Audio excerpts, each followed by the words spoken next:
स्वागत है दोस्तों आप सभी का फिर से एक नए वीडियो में। दोस्तों आज का ये वीडियो दोस्तों जेकबोर्ड के दोस्तों क्लास 12 के सभी विद्यार्थियों के लिए बहुत ज्यादा मोस्ट इंपोर्टेंट वीडियो रहने वाला है, ठीक है।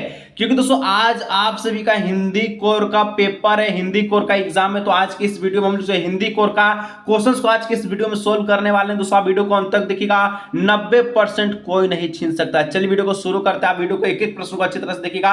आज की इस वीडियो में हम लोग दोस्तों सब्जेक्टिव को देखने वाले, क्योंकि ऑब्जेक्टिव हम लोग देख चुके हैं, तो सब्जेक्टिव को देखने वाले हैं। 2200 प्रश्न आज किस वीडियो में सोल्व करने वाले हैं और तहलका मचाने से कोई नहीं रोक सकता। तो आज का क्वेश्चन पेपर में एकदम तहलका मचा के रख दीजिएगा, ठीक है। तो चलिए दोस्तों वीडियो को शुरू करते हैं, ठीक है। सबसे पहले दोस्तों बोला जा रहा है कि निम्नलिखित में से किन्हीं 6 प्रश्नों का जवाब दें।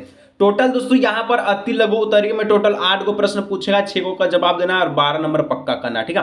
तो सबसे पहले हम लोग अति लघु उत्तरीय का 6 प्रश्न को सोल्व करते हैं, यानी कि 8 प्रश्न को, ठीक है। चलिए 31 नंबर कहता है शीतल वाणी में आग होने का क्या अभिप्राय है। शीतल वाणी में मतलब कि जिसका वाणी ठंडा है और उसमें भी आग उबल रहा है, तो उसका वाणी में क्या, इसका मतलब क्या होता है।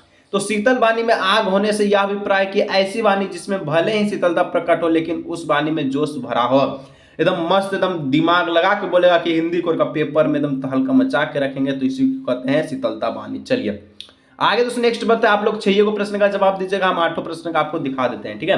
32 नंबर कहता है कविता के बहाने के आधार पर बताएं कि सब घर एक कर देने के माने क्या है। कविता के आधार पर बताना है, ठीक है, कि सब घर एक कर देना, इसके मतलब क्या है, ठीक है।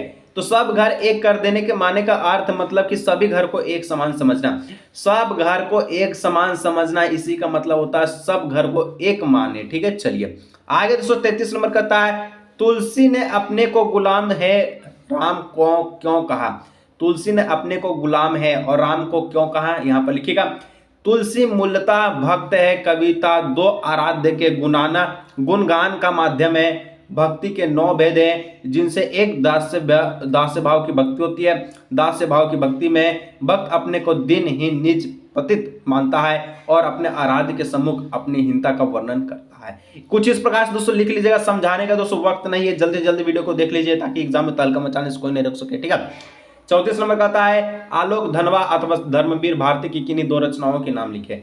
तो आलोक धनवा आपका आलोक धनवा जनता का आदम, यहाँ पे देखिए आलोक धनवा का जनता का आदमी और दुनिया रोज बनती है, ये हो गया आलोक धनवा का रचना।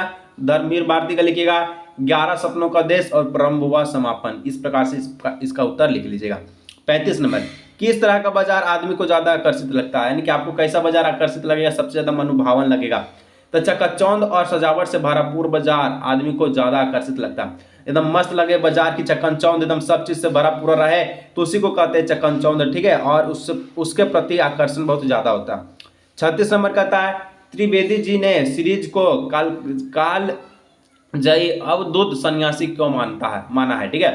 तो वह जला देने वाली गर्मी तथा परेशान करने वाले उसमें में भी अविचल खड़ा रहता है। उसी समय ने अपने फूल की सुगंध से लोगों को आगे बढ़ने की प्रेरणा देता है।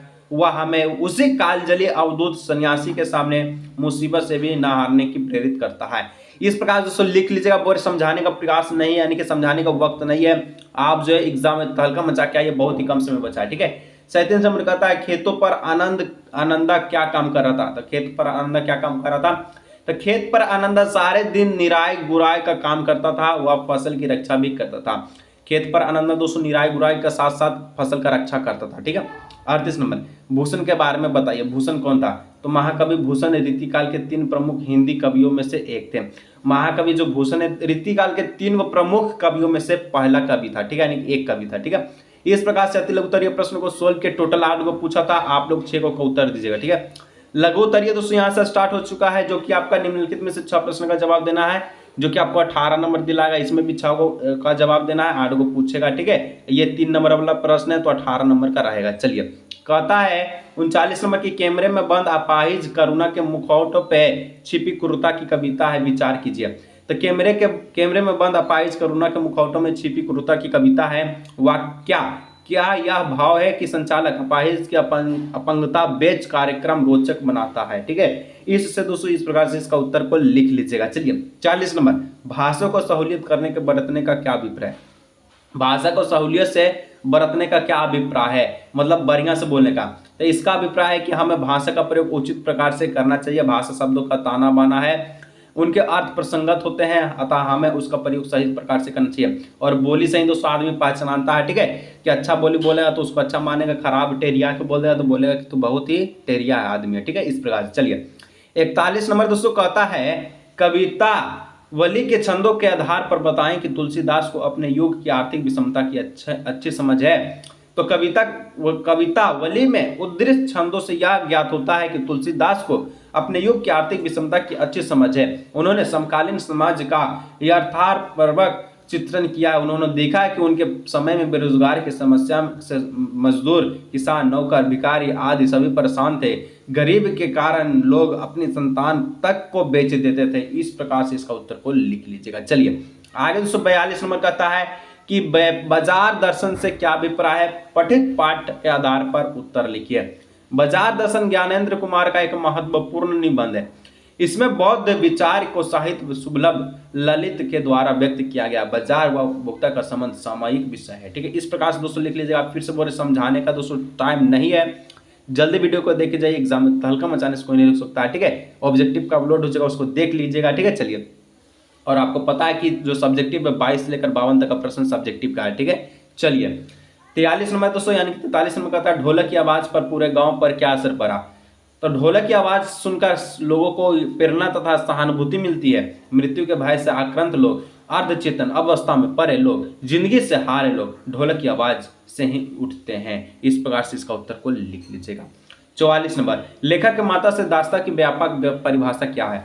तो लेखक के आधार पर दास्ता की व्यापक जो परिभाषा एक व्यक्ति का है पेशा चुनने का अधिकार ना देना। इस तरह अमुक्त व्यक्ति को हम दास्ता से बंद कर देते हैं। जब किसी व्यक्ति द्वारा अन्य व्यक्ति के पेशे, कार्य तथा कर्तव्य निर्धारित किए जाते हैं तो ऐसी स्थिति को भी दास्ता कहा जाता है। इस प्रकार से इसका उत्तर को लिख लीजिएगा। चलिए 35, सिल्वर बैंडिंग कहानी के माध्यम से लेखक ने क्या संदेश देने का प्रयास किया है।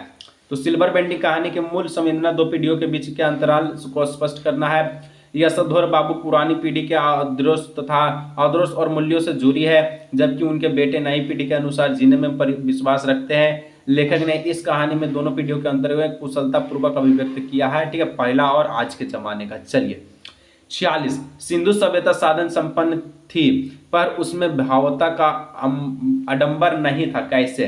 तो सिंधु सभ्यता एक साधन संपन्न सभ्यता थी परंतु उसमें राजसत्ता या धर्मसत्ता के चिन्ह नहीं मिलते थे। वहां की नगर योजना, वास्तुकला, मुहारों, ठीक है, ठप्पो, जल व्यवस्था, साफ सफाई और सामाजिक व्यवस्था आदि की एक रूपता द्वारा उनमें अनुशासन देखा जाता है। इस प्रकार से उत्तर को लिख लीजिएगा। चलिए यहाँ तक दोस्तों लघु उत्तरीय को समाप्त कर चुके हैं। दीर्घ उत्तरीय की ओर हम लोग बढ़ते हैं। सब्सक्राइब नहीं किए जरूर सब्सक्राइब कीजिएगा। आ गया दोस्तों आप सभी का 15 नंबर का प्रश्न और एक लास्ट में आप सभी का एक और प्रश्न रहेगा, ठीक है, 5 नंबर का। कहता है निम्नलिखित में से 3 विषयों पर उत्तर को लिखिए।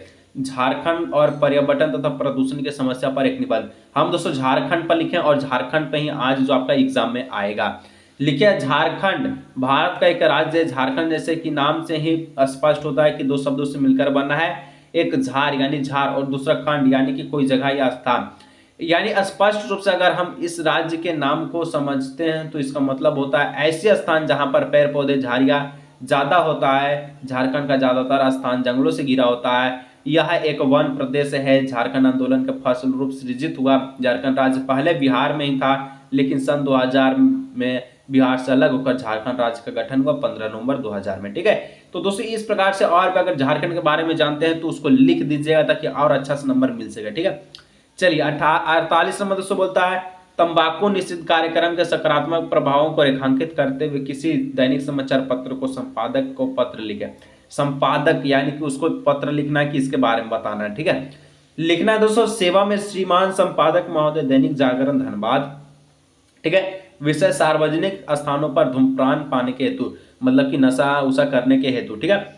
महोदय आपके सम्मान समाचार पत्र के कॉलम के माध्यम से मैं आपको पाठकों के ध्यान में हमारे समाज का एक महत्वपूर्ण मुद्दा लाना चाहता हूं। यह सार्वजनिक स्थान पर धूम्रपान की बुराई चिकित्साएं दृष्टि से तंबाकू में निकोटन होता है और आपका क्या बोलता है इसका जो आदि बना देता है। यानी कि इसके प्रति जो आदमी पर वो चीज जो है पड़ जाता है और धूम्रपान करता है। एक बार लत लग गया तो लत लग जाता है, ठीक है। इससे आसानी से छुटकारा नहीं पाया जा सकता। इसकी एक दृढ़ता संकल्पना आवश्यकताएं होती है। सरकार को तंबाकू की खेती और विनिर्माण पर रोक लगानी चाहिए। लोग सार्वजनिक स्थानों पर धूम्रपान कर रहे हैं, लोग आते हैं। यह न केवल धूम्रपान करने वाले के लिए हानिकारक बल्कि यह सांस लेने वाले के लिए भी हानिकारक है। मुझे यकीन है कि मेरा पत्र उन्हें मुद्दे पर जो लिखने के लिए प्रेरित करता है। इस प्रकार से इसका उत्तर को लिखिएगा एकदम मस्त तरीका से, धन्यवाद दे दीजिए लास्ट में। ठीक है। 39, अपने मोहल्ले की सफाई करने के लिए नगर पालिका को एक अध्यक्ष पत्र लिखिए। ठीक है। कैसे लिखना है? सेवा में श्रीमान नगर प्रबंधक, नगर निगम, बैंक मोड़, धनबाद, यानी कि आप जहां भी रहते हैं उसका एड्रेस दे दीजिएगा। ठीक है। विषय, मोहल्ले में जल भराव की समस्याएं के लेकर नगर निगम अधिकारी को शिकायत पत्र। महोदय, सविनय निवेदन सहित मैं आपको यह पत्र लिख रहा हूं कि गंदगी के बारे में जो हमारे आसपास निरंतर बढ़ती ही जा रही है। हमारे आसपास इतनी ज्यादा गंदगी हो चुकी है कि इतना मच्छर बहुत ज्यादा हो गया है, जिसकी वजह से हमारे स्वास्थ्य में भी प्रभाव हो रही है। यदि यह ना रुका तो इससे बहुत ही बीमारियां भी हो सकती है।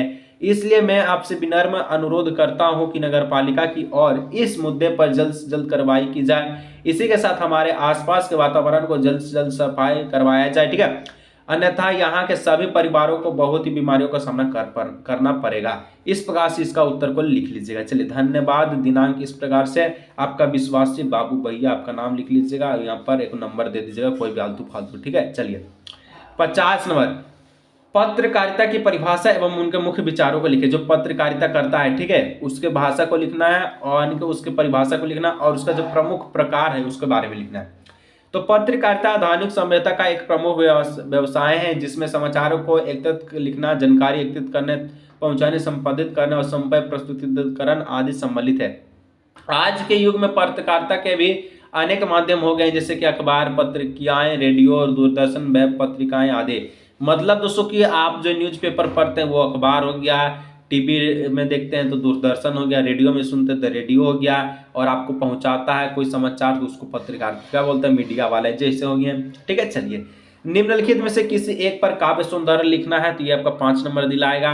कहता है कि जीर्ण बहु है शीर्ण शरीर तुझे बोलना, बुलाता कृषक अधीर ए विलप के वीर। ठीक है। चूस लिया है उसका सारा हार, मात्र ही आधार है जीवन के परवार। ठीक है।